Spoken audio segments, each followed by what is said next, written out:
तो आदाब, नमस्कार, गुड इवनिंग, सत श्री अकाल। एक बार फिर आप तमाम लोगों का स्वागत है क्राइम तक की कहानी की इस एपिसोड में। उम्मीद है पूरी फैमिली अच्छी होगी, अपना ख्याल रख रही होगी। आज की कहानी कुछ और थी, लेकिन बहुत सारे ऐसे मेल आए जिसकी वजह से आज कहानी को मुझे बदलना पड़ा।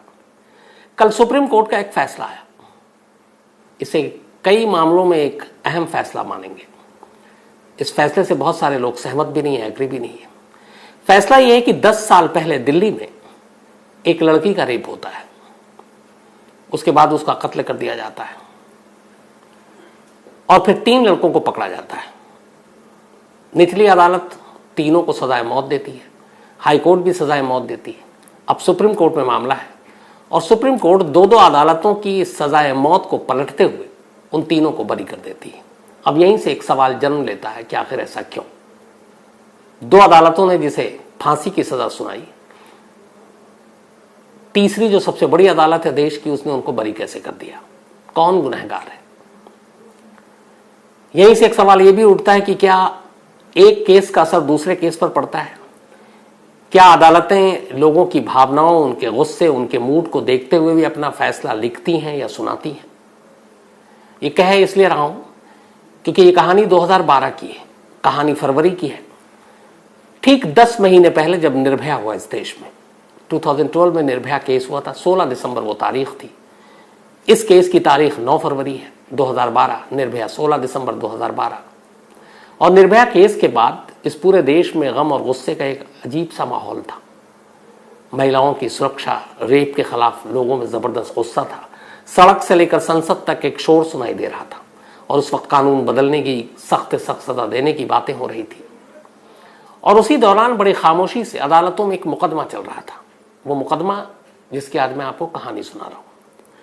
9 फरवरी 2012 की रात करीब 9:18 का वक्त था जब दिल्ली के एक पुलिस कंट्रोल रूम में एक कोई गुमनाम शख्स फोन करता है और कहता है कि एक लड़की को एक रेड टाटा इंडिका कार में कुछ लड़के थे, उन्होंने कार रोकी और वो लड़की वहां से गुजर रही थी अपने 2-3 साथियों के साथ, और उन्होंने उस लड़की को जबरन कार में खींच लिया और उसको लेकर चले गए। ये कुतुब विहार के पास का मामला था। छावला इलाका है ये, और ये छावला केस के नाम से मशहूर है। तो जब पीसीआर को ये कॉल गई, इसके बाद पीसीआर की टीम इधर उधर गई, कुछ नहीं हुआ। उधर रात हो गई। एक बाप जिसकी बेटी अभी तक घर नहीं लौटी है, वो परेशान है। उसकी बेटी, नाम यहां बदल देते हैं, नाम ये चूंकि पूरे मुकदमे में ही इसी नाम को इस्तेमाल किया गया है, जो असली नाम नहीं है, अनामिका। तो मान लीजिए उसका नाम अनामिका है। अनामिका गुड़गांव या गुरुग्राम के डीएलएफ में एक कंपनी में काम करती थी और अमूमन घर 9 बजे तक लौट आया करती थी। उस रात भी 8:30 बजे वो डीएलएफ गुरुग्राम से निकलती है अपने 3 दोस्तों के साथ, तीनों लड़कियां, और ये सड़क पर पैदल चल रही थी, किसी बस या उसके इंतजार में थी। तभी एक टाटा इंडिका रेड कलर की रुकती है और अनामिका को अचानक पकड़कर वो लोग खींच के गाड़ी में बिठा लेते हैं। उसकी दोस्त इससे पहले कि कुछ समझ पाए, गाड़ी आगे बढ़ जाती है। अब रात तक अनामिका लौटी नहीं। उसके दोस्तों में से कुछ लोग फोन भी कर देते हैं फिर पुलिस को, वो घर वालों को। इधर माँ बाप अब परेशान, कौन उठाकर ले गया। फिर वो पुलिस स्टेशन जाते हैं। पुलिस स्टेशन जाकर ये कहानी बताते हैं कि लड़की के दोस्त ने बताया है कि उसे किसी कार में जबरन उठाकर ले जाया गया है, तो आप हमारी बेटी को ढूंढिए। पुलिस वालों का पहला जवाब जो होता है वो ये होता है कि हमारे पास इस वक्त गाड़ी नहीं है कि हम थाने से बाहर निकले और आपकी बेटी को ढूंढें। फिर भी हम तहरीर ले रहे हैं इसके और हम ट्राई करते हैं। ये पहला था पुलिस का। खैर, इसके बाद पुलिस मामला क्यों दर्ज करती है, इधर ये अखबारों में खबर आ जाती है। इसी के बाद ये 9 तारीख का मामला था। 12 तारीख को ये केस लोकल पुलिस से लेकर special staff south west Delhi को सौंप दिया जाता है और कहा जाता है कि आप इस मामले की जांच कीजिए। चूंकि अब अखबारों में सुर्खियां बन रही है, दिल्ली की सड़क से एक लड़की को यूं कार में उठाकर ले जाना अपने आप में, वैसे ही दिल्ली बदनाम है महिलाओं की सुरक्षा या वुमेन सेफ्टी को लेकर। तो अब पुलिस छानबीन करती है। 12 तारीख को यह केस सौंप दिया जाता है। 13 तारीख, अगले ही दिन, जैसे स्पेशल स्टाफ को यह केस सौंपा गया, एक उसी इलाके में, द्वारका इलाके में, एक रेड कलर की टाटा इंडिका कार घूम रही थी। रात का वक्त था। अब रेड कलर की इंडिका कार की तलाश भी है, तो एक जगह पर उस कार को रोका जाता है। कार की ड्राइविंग सीट पर बैठा हुआ जो लड़का था, बाद में पता चला उसका नाम राहुल है। पुलिस उससे पूछताछ करती है, उससे कागज मांगती है, फिर पुलिस उसे अपने साथ ले जाती है। ये बात है 13 की। 13 को ले जाने के बाद अब 14 को, अगले ही दिन, इस केस के जो आईओ थे इंस्पेक्टर संदीप गुप्ता, वो एक तरह से ऐलान करते हैं कि हमने इस केस को सुलझा लिया है। फिर वो कहानी सुनाते हैं, कहते हैं कि राहुल, उसका एक भाई जिसका नाम है रवि और उसका एक दोस्त जिसका नाम है विनोद, इन तीनों ने 9 फरवरी को छावला से उस लड़की को रेड कलर के इंडिका में किडनैप किया और इसके बाद वो उसे अपने साथ ले गए हरियाणा, और हरियाणा में फिर इन्होंने झज्जर और उसके आसपास इस लड़की के साथ रेप किया और फिर उसका कत्ल कर दिया।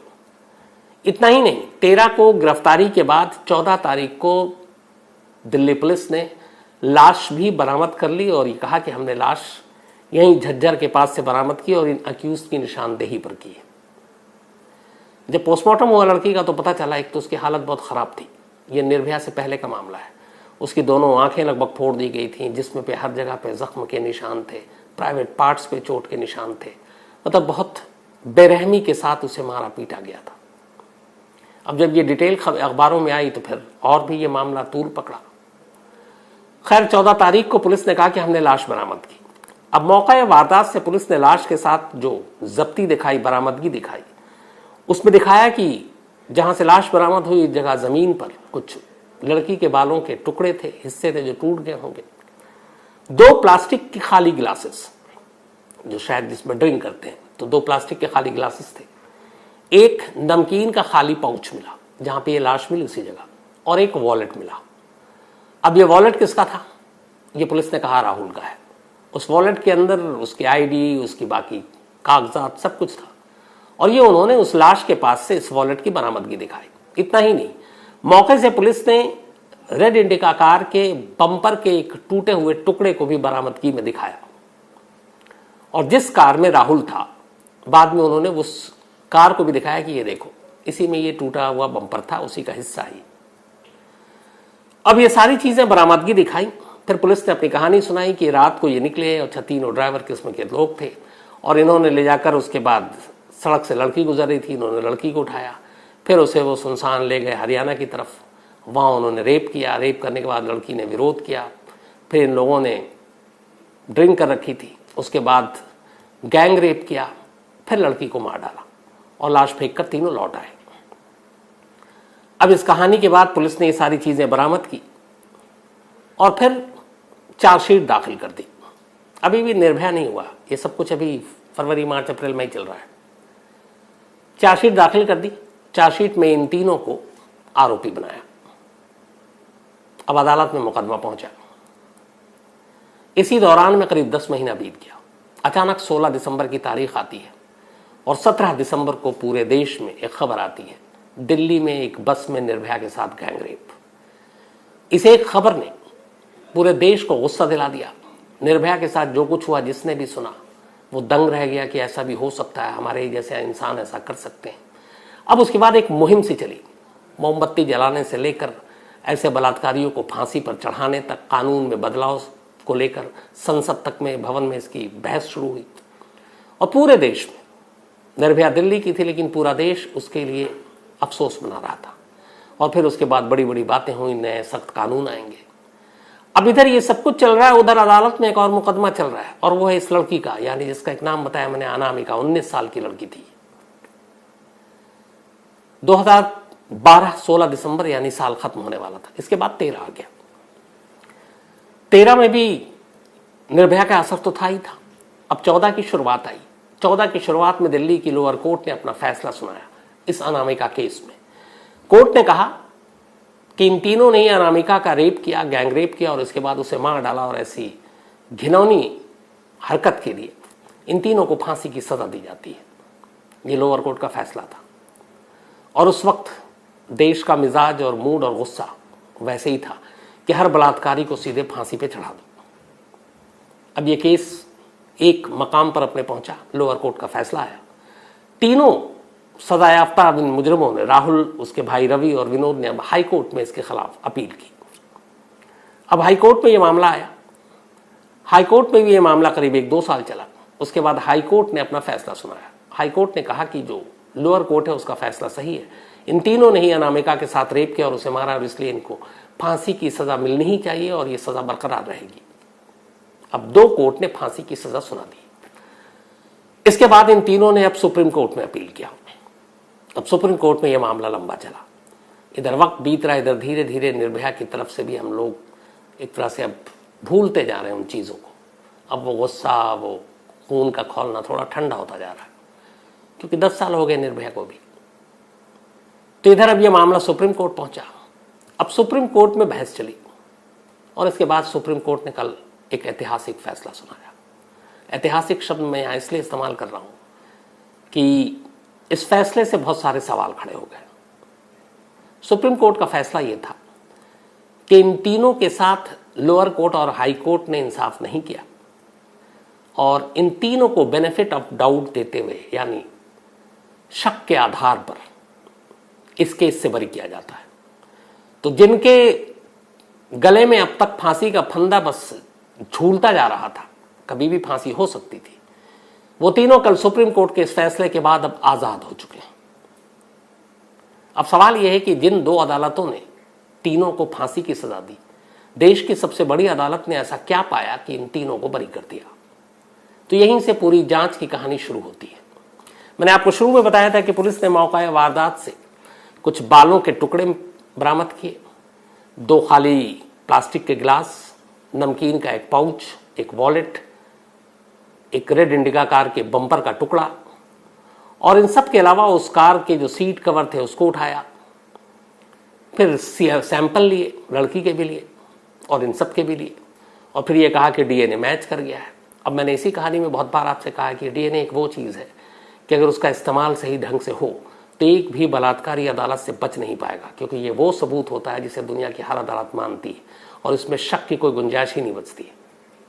लेकिन यहाँ डीएनए है, सब कुछ है, उसके बावजूद अदालत उसे बरी कर रही है तीनों को। क्यों? ये सवाल उठता है। तो यहीं से दूसरी कहानी शुरू होती है। पुलिस कैसे किसी केस को अंजाम तक पहुंचा सकती है और कैसे किसी केस को बिगाड़ सकती है, इससे बेहतरीन मिसाल कोई और केस नहीं हो सकता जो अनामिका केस के साथ हुआ। जिस आधार पर सुप्रीम कोर्ट ने इन तीनों को बरी किया, सिर्फ वो पॉइंट अब सुनिए और फिर अंदाजा होगा कि पुलिस काम कैसे करती है। 13 तारीख को राहुल पकड़ा जाता है, 13 फरवरी को, कत्ल के 4 दिन के बाद 9 तारीख को ये इंसिडेंट हुआ था। पहली चीज पोस्टमार्टम रिपोर्ट आती है। पोस्टमार्टम रिपोर्ट में मौत की तारीख या वक्त सही सही लिखा ही नहीं था। उसमें यह था कि जब ये पोस्टमार्टम के लिए बॉडी आई उससे 72 से 96 घंटे पहले शायद इसकी मौत हुई, शायद। अब पोस्टमार्टम 14 को हुआ है, लड़की किडनैप 9 को हुई है, 10, 11, 12, 13, 14, 5 दिन हो गए। अगर आप 96 घंटे के हिसाब से चलें तो भी ये 4 ही दिन हो रहा है। तो पहला लूपहोल ये था कि मौत की तारीख और वक्त ये क्लियर नहीं है, लेकिन लड़की की किडनैपिंग का वक्त क्लियर है और उसकी किडनैपिंग के बाद कब मौत हुई ये चीज भी साफ नहीं है। तो हो सकता है 8 को मौत हो गई, लेकिन 8 को वो जिंदा थी, दोस्तों के साथ थी, इस बात को कैसे कोई झुठला सकता है? लेकिन अदालतों के बहस बड़े अजीब होते हैं। तो पहली चीज, पोस्टमार्टम रिपोर्ट में मौत का सही सही वक्त नहीं बता पाया गया। दूसरी चीज, 14 सितंबर को पोस्टमार्टम होता है अनामिका का, और ये शायद देश में जानकारी में हम लोग के पहली बार, वरना पता नहीं कितनी बार कहां होता होगा। 14 को पोस्टमार्टम हुआ, एक रेप विक्टिम है, इंपॉर्टेंट केस है, लेकिन उसके 2 दिन के बाद 48 घंटे के बाद यानी कि 16 फरवरी को 16 को पोस्टमार्टम हो जाने के बाद इस लड़की के सैंपल कलेक्ट किए जाते हैं। शायद दुनिया में कहीं ऐसा नहीं होता। जब पोस्टमार्टम हो रहा था उसी वक्त कलेक्ट कर लेते हैं अमूमन डॉक्टर और ये सब, लेकिन यहां पोस्टमार्टम हो गया, उसके 2 दिन के बाद ये सैंपल कलेक्ट किए गए। दूसरी चीज, तीसरी चीज जो सबसे अफसोसनाक है, इन 3 एक्यूज्ड को, आरोपियों को, इनका कोई टीआईपी यानी कि परेड नहीं हुआ, शिनाख्ती परेड के किसी ने देखा कि हाँ यही गाड़ी में था, यही लेकर भागा था। एक भी आई विटनेस पुलिस इकट्ठा नहीं कर पाई। चलिए इसको फिर भी माफ किया जा सकता है, अंधेरा था, लोगों ने नहीं देखा, माफ है। लेकिन 13 तारीख को राहुल अरेस्ट होता है। इसके कहने पे उसी रात और अगली सुबह बाकी दोनों अरेस्ट हो जाते हैं, मतलब 14th। अब पुलिस किस्तों में इनके सैंपल कलेक्ट कर रही है। पहले 14 तारीख को कुछ सैंपल लिए राहुल और विनोद और रवि के, फिर 15 को पुलिस ने कहा छुट्टी मनाओ, इनका क्या सैंपल लेना, फिर 16 को नहीं याद आता नहीं सैंपल ले लो, फिर कुछ 16 को लेते हैं। अब उसके बाद कायदे से जो सैंपल, चाहे वो डीएनए के हो, ब्लड के हो, आपको मिलान करना है, रेप के साथ मिलान करना, विक्टिम के सैंपल के साथ, ताकि डीएनए मैच हो सके। पुलिस सैंपल कलेक्ट करती है और थाने के मालखाने में रख देती है। मालखाने में रखने के बाद वो अगले 11 दिनों तक भूल जाती है कि सैंपल को हमें CFSL भी भेजना है, फॉरेंसिक लैब, ताकि हम मिलान कर सकें। अब अपने कुछ नियम कानून हैं, कायदे हैं अपने देश में। अगर आप ब्लड जैसी चीज़ें कोई सैंपल कलेक्ट करते हैं तो एक तो उसको उसी कानूनी तरीके से करना होगा, सील्ड होगा, और 72 आवर्स के अंदर अंदर उसको आपको लैब के अंदर भेजना, क्योंकि कई जगह पे लैब दूर होता है। बाकी अगर आप सैंपल कलेक्ट करते हैं तो 24 आवर्स के अंदर अंदर आपको CFSL या लैब में भेजना होता है। मतलब 24 से 72 घंटे के अंदर अंदर आपको हर सैंपल CFSL या फॉरेंसिक लैब तक भेजना ही भेजना है। और यहाँ एक अहम केस के अहम सैंपल 11 दिनों तक एक पुलिस स्टेशन के मालखाने में खुला पड़ा हुआ है। अब मैंने आपसे कहानी सुनाने से पहले डीएनए के जो एक्सपर्ट्स हैं हमारे देश में, दिल्ली में एक है, उनसे बात की। फॉरेंसिक के जो एक्सपर्ट हैं हमारे डॉक्टर हर्ष शर्मा, उनसे लंबी बात की। और फिर चूंकि ये सुप्रीम कोर्ट का फैसला था और इसी बेस पे था, तो मैं खुद समझना चाह रहा था। तो जो डीएनए के एक्सपर्ट्स हैं उन्होंने कहा कि जैसे जैसे सैंपल का वक्त बढ़ता जाता है और उसको अगर आपने जो एक प्रोसीजर है उसके तहत कलेक्ट करके नहीं रखा है, यूं ही लापरवाही से रखा है और तय मोहलत से ज्यादा रखा है, तो जो फाइनल रिपोर्ट आती है उस रिपोर्ट में इफ एंड बट हो सकता है, ये उनका कहना था। मतलब वहां शक का बीज बोया जा सकता है और फिर अदालतों को गुमराह किया जा सकता है। तो यहां पर वो सैंपल भेजा ही नहीं गया। 11 दिन बाद, यानी कि जो सैंपल 14 और 16 फरवरी को कलेक्ट किया गया, वो 27 फरवरी को CFSL दिल्ली को भेजा जाता है और उसके बाद रिपोर्ट आती है। अब ये मामला अदालत में पहुंचा। सुप्रीम कोर्ट का जो फैसला, अब ये भी सुनिए। कुल इस मामले में 49 विटनेसेस को पुलिस ने तैयार किया, 49 गवाह। मैंने पहला कहा कि किसी इन सबका TIP हुआ नहीं, किसी को शिनाख्ती परेड नहीं हुई, क्योंकि पहचाने, पहली गलती। दूसरी, जब 49 गवाह पहुंचे तो इनमें से 10 और कुछ और अहम गवाह, उनका क्रॉस एग्जामिनेशन डिफेंस को करने का मौका ही नहीं मिला, किया ही नहीं, और ये रिकॉर्ड पर है। तो जब आपने क्रॉस एग्जामिनेशन नहीं किया तो इसका मतलब इंसाफ अधूरा है, आपने कानून का पालन नहीं किया।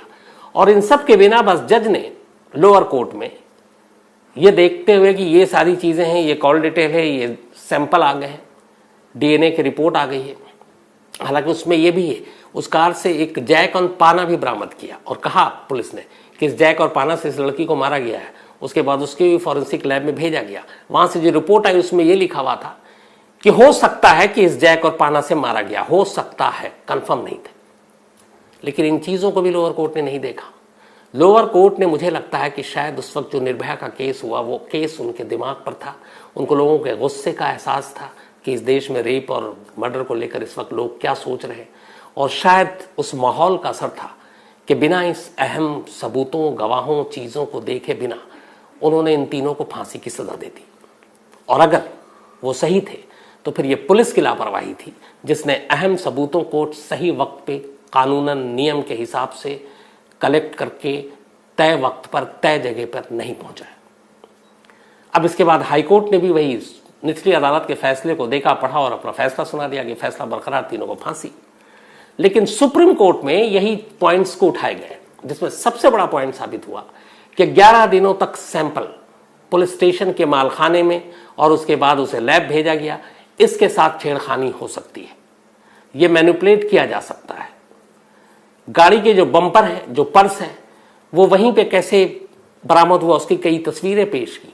एक तस्वीर में है कि पर्स में कीचड़ लगा हुआ है, एक में है कि साफ सुथरा है, तो उससे भी ये क्रिएट किया गया है कि डाउटफुल है, ये पुलिस ने प्लांट किया खुद से। बम्पर भी खुद पुलिस ने तोड़ा और जाके स्पॉट पर रख दिया लाश के पास, पर्स भी उससे लिया और ले जाकर स्पॉट पर रख दिया और फिर बरामदगी दिखा रहे हैं। ये सारी चीजों ने इस केस को कमजोर कर दिया और अब वो तीनों बरी हो गए। लेकिन अब यहां सबसे बड़ा सवाल यह है कि अगर ये तीनों सचमुच बेकसूर हैं, तो फिर अनामिका का असली गुनहगार कौन है? 10 साल हो चुके हैं, अनामिका के माँ बाप को इंसाफ तो नहीं मिला। उनकी एक बेटी जो सिर्फ 19 साल की थी, जिसके साथ इतनी बर्बरता हुई, इतनी वहशियाना तरीके से उसे मारा गया, उसके बलात्कारी और उसके कातिल का कोई सुराग नहीं। अगर ये तीनों बेकसूर हैं तो, और पलट दूं, अगर ये तीनों सच में गुनहगार हैं तो फिर सवाल ये है कि पुलिस ने अपना काम ईमानदारी से क्यों नहीं किया? अदालतों ने उन चीज़ों पर शुरुआत से ही नज़र क्यों नहीं रखी? क्योंकि एक केस का ऐसा अंजाम हो, ये अफसोस